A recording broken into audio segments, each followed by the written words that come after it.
Coach, thanks for spending a little bit of time with us here on National Signing Day. Class of 2014 still coming in, and hopefully to be around 30 players in today and more in the week to come. What can you tell us about this class? Was there any particular side of the ball that you specifically keyed on in terms of helping your football team for next year? I think we pretty much sort of split it even. We had to fill some spots looking down the road for offensive line, wide receivers, brought in some D-line linebackers, brought in a DB. So I really do think we pretty much split it.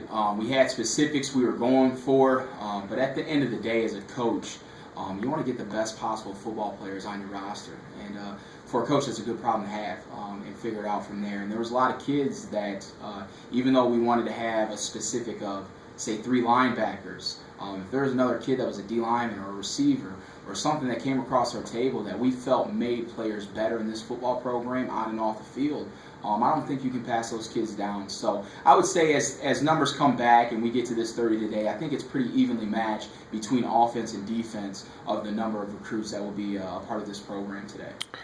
Coach, as we look at things, how do you and your staff look at players in terms of philosophy and finding that right player for St. Joseph's College? The biggest thing, and we always talk about it as a staff, and our coaches have amazing staff that really does a good job of going out on the road and identifying the right kids. But a big thing for me as a head football coach is making sure that we get kids that their character matches their talent.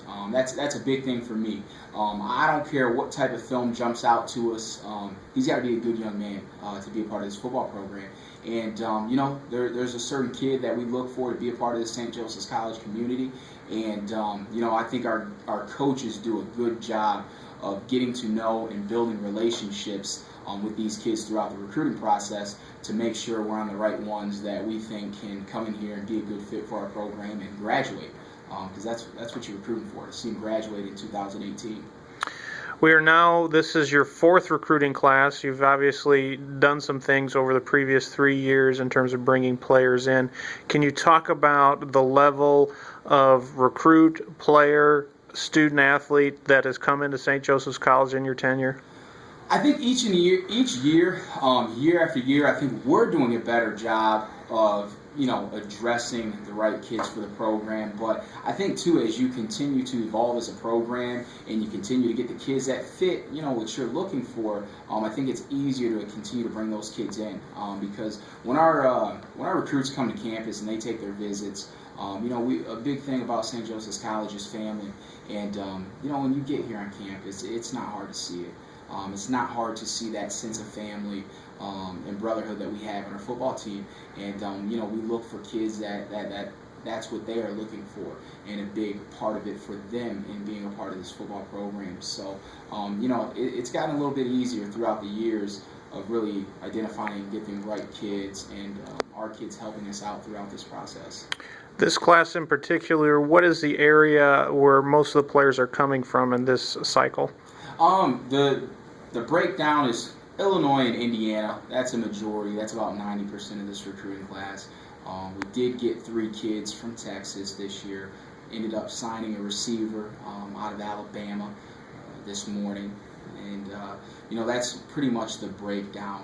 So a few out-of-staters, but then the rest are going to be Indiana and Illinois kids.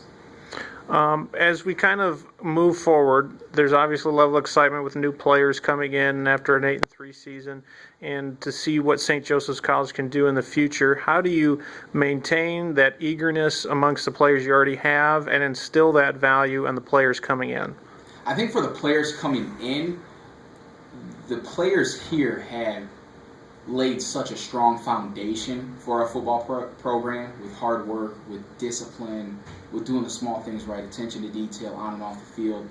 I think it's going to be a little bit easier for those younger kids to transition because they have a good group of leaders and older guys to look at and help when they're in hard times of trying to transition from high school to college. And I think there's a good foundation of kids here in this program that are going to help those guys transition.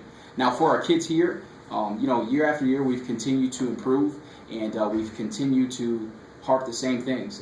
What we talked about 36 months ago when I took over the program is the same thing we're going to talk about for the next 36 months, and that's what's going to continue to move us forward. And our kids, firmly believe in that. And as we're in the weight room and we do our team build sessions Tuesday, Thursday night, and when we get together as a team, these guys are still hungry. At the end of the day, we still lost 3 games last year. So there's a lot more to improve on for us as a football program. Coach, thank you for your time and congratulations. Thank you.